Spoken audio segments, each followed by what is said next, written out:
Coach Hosack, thank you for taking time with us at Off the Block blog. Last season was historic on so many fronts. You guys were uh, the EIV regular season champion, and you hosted the tournament, but then it came up short in the conference tournament. Can you tell us about the emotions of the team and yourself going from the high of winning the conference tournament, conference regular season to not winning the tournament?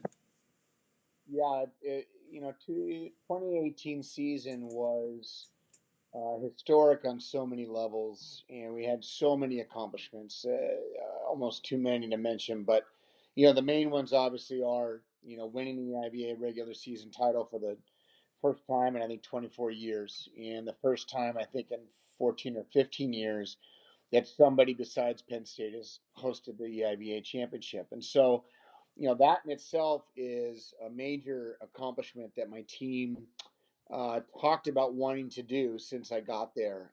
And was it a letdown to not win in the semifinals? Yeah, I mean, Princeton was a team that we felt pretty confident going in against. We'd beaten them twice earlier in the year. And felt like hosting was going to be an opportunity for us to, be able to move on to the finals and then face a team that either A, we had split against, or B, it was Harvard, which we had beaten twice earlier, and we felt good about that. So, yeah, that part was a little bit of a bummer, but the reality is that that's part of the growing pains of any program. You're not going to have, just because you made some changes, you're not just all of a sudden going to win everything. You don't just get to win because you put on the jersey. And so, it was a great year. It ended on a little bit of a sour note, but all in all, the guys felt really good about the work they had done. We had the longest win streak in program history in the conference. We had the conference player of the year, getting a chance to host. I mean, all those things are all really great things. And I think that's something that we as a program can hang our hat on and feel pretty good about. I realize this is a completely new team. You lost three amazing seniors from last year's team, but do you think that sour taste will feel this year's team? Yeah, I mean, you'd like to think so. We've had some team meetings earlier this year where we've talked about, what are some things that we accomplished? What are some things that we have left on the table? And obviously, every single one of the guys that returned all felt like, hey, we had that within our grasp and we let it go and we didn't take care of business. And so I think it's a motivating factor. I think if you're not a true athlete, I don't care what level you play, but if you're not a true athlete, I don't think that you could call yourself that if that doesn't motivate you. So, it's appropriate. I like what our guys are doing right now. I like the attitude in the gym. I like how we're working. All those things are real positive. So it's fun to go to practice right now. That's for sure. Let's talk about the offseason. How much surfing have you done this summer or this past summer? Jonathan, I shudder to think I didn't get to surf once this entire summer. Um, Golf has kind of taken over my surfing since I'm a little bit landlocked here. So when I do get a chance to go out and get in the water, I definitely go. My wife and I went down to the Outer Banks earlier in the summer and got to spend a few days down there. And I definitely was wet the entire time. There was just no waves to be had. I was ready to surf. I was ready to go. But unfortunately, it just didn't happen. But yeah, I played a lot of golf. Did a few house projects and spent some time at home. And it was the first time in 12 years, first summer in 12 years that I had not worked for USA Volleyball. I took a little break and told them, hey, I'd like a summer to myself for a change and work on some other things. And they were gracious enough to give me that break. But yeah, not a lot of surfing, unfortunately. Like we mentioned, you lost three amazing seniors from last year's team: Ryan Negron, Christian Malius, and Johnny Gomez. What are they up to, and what will you miss most about those? Those are three major personalities. The personality in the gym now, the culture now, without those three is I think obviously a little less intense in the sense that people are really um, driving the bus besides me. You got guys like Brian and Christian and Johnny, and they're all just big giant type A personalities, and so you lose that, and there's a little bit of a vacuum in the void. But you got some young guys that are stepping up, and some guys that have been around for a little bit that have waited for their turn to kind of step into those leadership roles. And I think that's to be expected. Brian Negron right now is playing professionally over in Italy. Johnny Gomez is finishing up his master's degrees here at Mason and getting ready for the next chapter in his life. And Christian has moved on to I think it's a consulting company out in Washington D.C. He's hung up his shoes a little bit and has decided to go pursue the real world. So we wish nothing but the best for them, and they're super great ambassadors for our team and our program, and they come back whenever they can and spend some time, and that's always good. No opportunity for Johnny to be a GA in your squad? We, you know what, at Mason we don't do GAs. It's just whatever the administration years ago had come up with. They just decided against it. We've invited him to be a part of the gym. I think his class schedule and his work schedule outside of that has been pretty impactful. And I'll be honest with you, when you don't have to get up at 6 a.m. in order to go to practices, you probably take that opportunity and sleep in a little Yeah. bit. I don't blame him, and the offer has always been on the table for him to come back and help out in the spring when season is rolling and practice times are a little more feasible and conducive to his happiness. So we'll see what happens. Can you tell us how fall camp has been for you with the practices and the scrimmages so far? Yeah, we're about midway through our full time. We've had a couple of scrimmages already against some. We had University of Maryland's club program come in scrimmage us, and then we had kind of a hodgepodge of some old Mason alum and a few other guys from around the country that were playing PBL for a while come in and scrimmage against our guys, and then this weekend we have our big fall tournament. We have 10 other teams coming in. And then on the 17th, we have a scrimmage with us, Sacred Heart, NJIT, Princeton, and St. Francis. So right smack dab in the middle of it. So far, um, the the intensity of practice has been appropriate. The level of play is actually above where we've been the last couple of years at this time of year, which I'm happy about. We're picking up where we left off in the spring, which is rare for at least for this program, where we're not kind of reinventing and reinventing the wheel, so to speak, and kind of retuning some things. It's more or less kind of fine tuning, which from a coaching perspective, that's good. And just we're getting after it every day.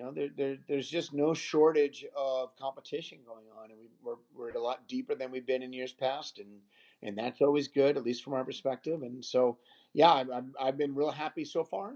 It's just can we rinse, lather, and repeat, or do we fold when the moment counts for it? We'll see.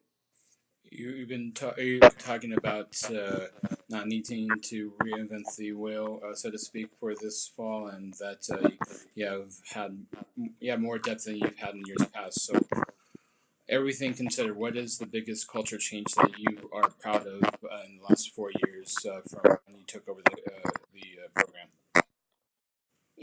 I think from my perspective, it's about walking into a gym with a little swagger, having a little bit of an attitude of we are a team that deserves to be in the conversation, and whether or not the rankings have borne that out or not, I think is regardless of whether the work that we're putting in. So I think for me and for my staff, we want to walk into a gym knowing that we compete, and then we're gonna give the team everything we got, and let the chips fall where they may. And I think our record in the last few years has kind of proven that, and so that's good. We like that. We like being a team that people take seriously.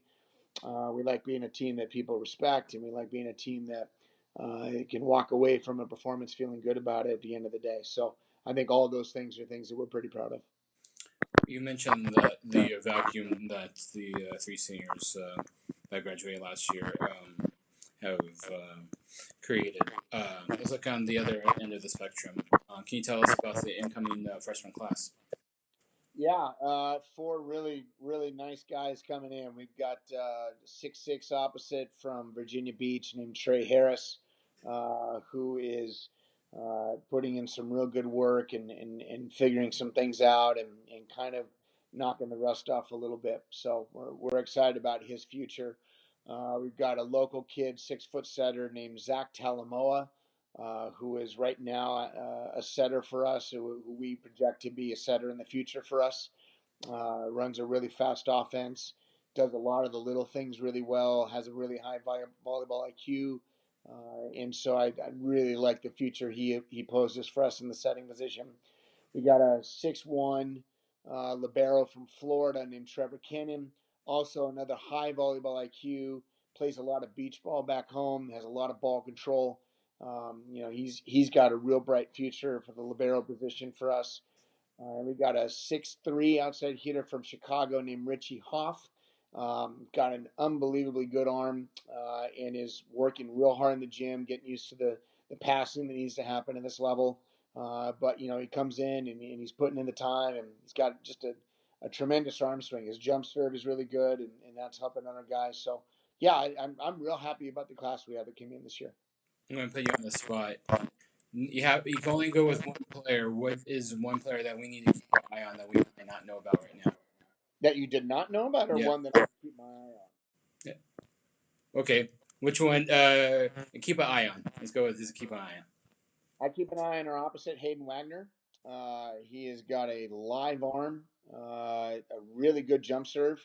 I would not be surprised if he's in the conversation for another All American nod this year in terms of making the list of people to consider. So I'd say he's probably the one guy that I would keep an eye on.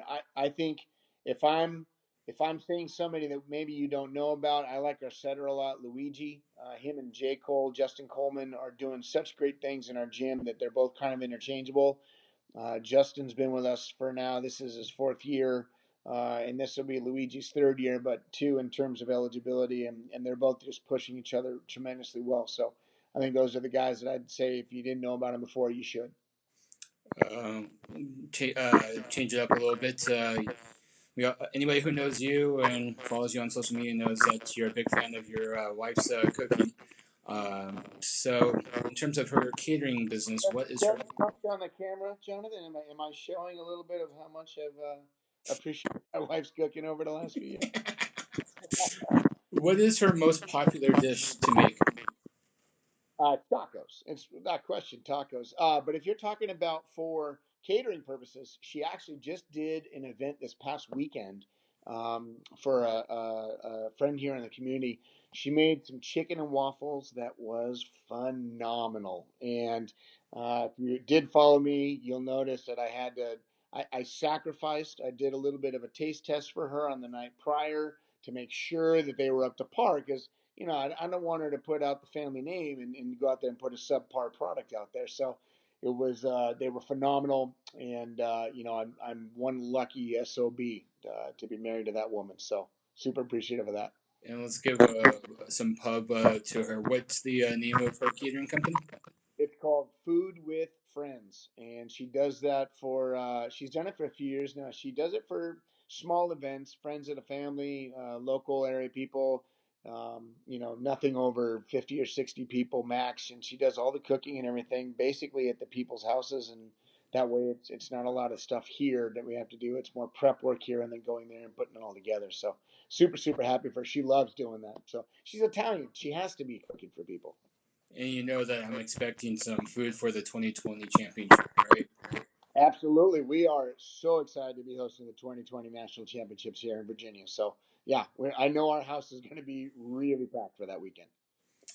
Uh, let's talk about another one of your former players. A certain player of yours is now an assistant coach at NJIT.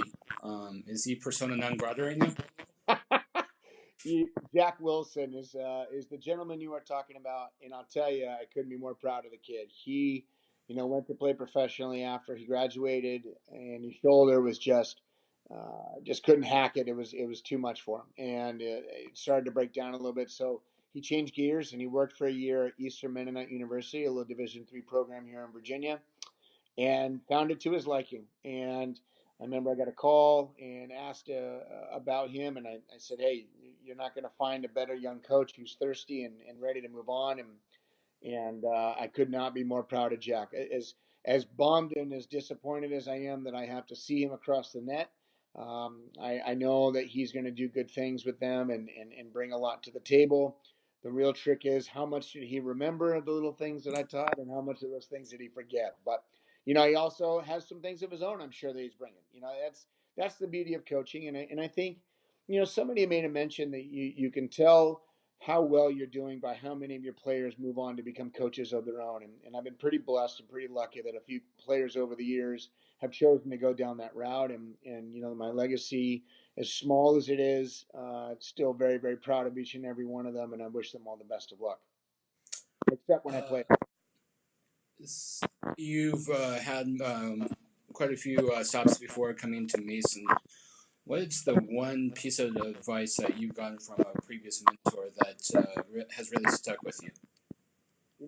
I'll mention three because they're the three that stick out the most in my mind. When I worked with Tom Pestalacy at Irvine Valley College.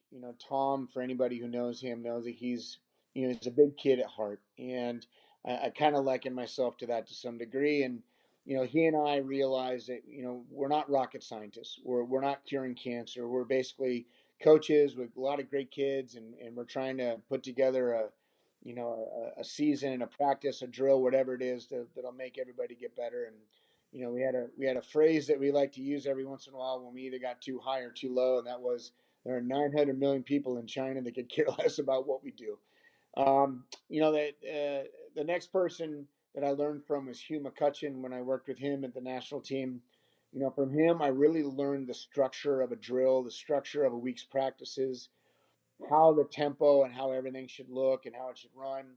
And I also learned, I think, a skill that is really undervalued, and that's when to stop doing a drill. When are we going past the point of no dividends being paid out? And Hugh was just a master at those things, and so I really learned a lot from him in terms of how the practice gym should look. And if I look at terms from Mark Pavlik when I was at Penn State, he's the periphery of everything. He is the absolute pinnacle of how you run a program. I wasn't necessarily learning how to coach per se. I think he and I were pretty similar in things that we had run, but how he ran or how he runs that program on the periphery, on the with the donors and the boosters, and the administration and the travel and all the stuff that comes with it, he is just tops in my book. And so from each one of those guys, I took little specific components and brought it into the mix, and then obviously added my own personality and my own flair to the whole thing. But those three guys were very instrumental in helping shape who I am as a coach now. And I couldn't be more thankful and grateful to have each one of them as a part of my coaching career style. Let's talk about the 2019 schedule. You play three teams that made the tournament last year. Which game or which match really sticks out to you? Well, I'll be honest with you. I'm not one of those coaches that likes to circle certain matches. I schedule uh, as hard as I possibly can in terms of putting together quality matches week in and week out. I don't think there's necessarily any match that I'm looking at more forward to than the other than just going out and competing every single night. And I know that's kind of a wishy-washy answer, but that's really kind of how I look at things. It's easy. It's easy to get lost in the ooh, we've got Ohio State, or ooh, we've got UCLA, or ooh, we've got so and so. And if you do it right, well, you should have those teams on your schedule anyways. And it also comes down to what they're available to do. Not every one of those teams has the same weekend available that you do. So, I may want all of them, and I can't have all of them. So I do the best that I can. But I think our schedule is extremely competitive. I think it's going to be a very fun year, and I think I'll tell you what I'm excited about. I think there's two things that stick out to me. One, the Conference Carolinas are getting better. Barton's going to be a really, really good team this year. I think they're returning all of their starters. So anybody who's got them on their schedule should definitely not overlook them. And I think the EIVA, for all intents and purposes, has gotten so much better. NJIT is going to be very good this year. Princeton's going to be very good this year. Obviously, Penn State's going to be very good. Harvard's going to be good again. I mean, it's just that conference has just really increased its vision and scope, and the administration's of those schools need to be commended because they're the ones who allow those staffs to go out and get the best kids and have quality staffs that stick around instead of bouncing. And you look at Sacred Heart, they lost their coach to USC, but they picked up Bob Bertucci. I mean, if you don't know who Bob Bertucci is, then you haven't been part of the game for very long. The guy's a legend, and he's coming, I think, out of retirement in order to coach this team. That just shows you the level of him wanting to be a part of men's volleyball and especially being a part of the IVA. So, I think it's going to be a dogfight no matter what night you look at on our schedule, and we wouldn't have it any other way. So you're telling me you have not circled April 12th and April 13th on your calendar yet? I'll be honest with you. Who are we playing on April 12th and April 13th? Harvard.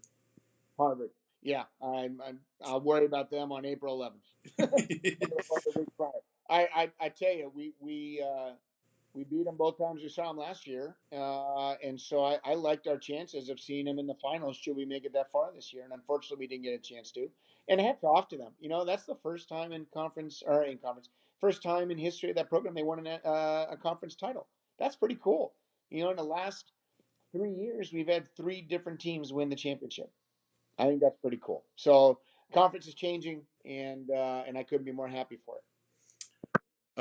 One of your phrases is going for milkshakes. Can you tell us the origin of that? Yeah, actually, I can. My old boss, Tom Pestalacy, not a drinker by a long shot. And when we won the first state title, when I was with him, I think 2007, we were at his house and celebrating. And I told all the kids, you should go out and have a few beers and celebrate. You guys deserve it. You've earned this. And Pesto kind of looked at me and said, yeah, I don't think it's very smart to recommend for the guys to go get beers. And I said, okay, go out and get a few milkshakes. Because Pesto loves milkshakes. I don't know if you ever meet the guy, but he loves milkshakes. So from that time on, anytime I said, hey, go have a few milkshakes, everybody kind of knows what I mean, but without really inferring it. And so just kind of stuck with me all these years. And I kind of like it actually. Some people look at me and go, milkshakes? Why don't you go and get a couple of beers? And I just kind of look at them and wink a little bit and go, yeah, go have a couple of milkshakes. So what is Tom's favorite milkshake? He likes Oreo milkshakes. Good choice. And he's just such a big kid at heart. I don't think it really matters what flavor he eats, but I think Oreo's probably his favorite. And final question for you. Thank you, and again, thank you for your time. What would you consider a successful 2019 season? Is it EVA tournament champion or bust? I'd have to think at this point for this program and where we've been and what we've done, making the IVA tournament is an obvious answer of some success. Making it to the IVA finals, I think, is a bigger pat on the back. If we don't make that, I would be somewhat disappointed. But the reality is that everything that happens, it's a product of the things that you've done already and the work that you put in. And we always talk about the process. And if you work the process the way that you're supposed to, the end results shouldn't really matter as much, at least at this level. I'd like to think that we're capable of winning a national title. I'd like to think we're capable of making the Final Four. I'd like to think we're capable of winning the IVA. I'd like to think we're capable of making the IVA tournament. And it's November right now. We all of a sudden we can get hit with a ton of injuries, and guys can be failing out of school that I don't know about. And next thing you know, I've got 3 kids, and none of them have played any lick of volleyball. And we're going to the end of the year going, well, it was a good run while we had it, but. Yeah, I think an EIVA title is probably the big step up front that we want to get hanging on the banner. But there's going to be a lot of guys and a lot of other teams that are going to do their best to try to make that not happen. Well, thank you for taking time with us off the block blog, and thank you for taking 25 minutes of your time with us. We wish you nothing but the best in the 2019 season. It's all good. Thanks, Jonathan. Appreciate it. Take care, everybody. Thank you.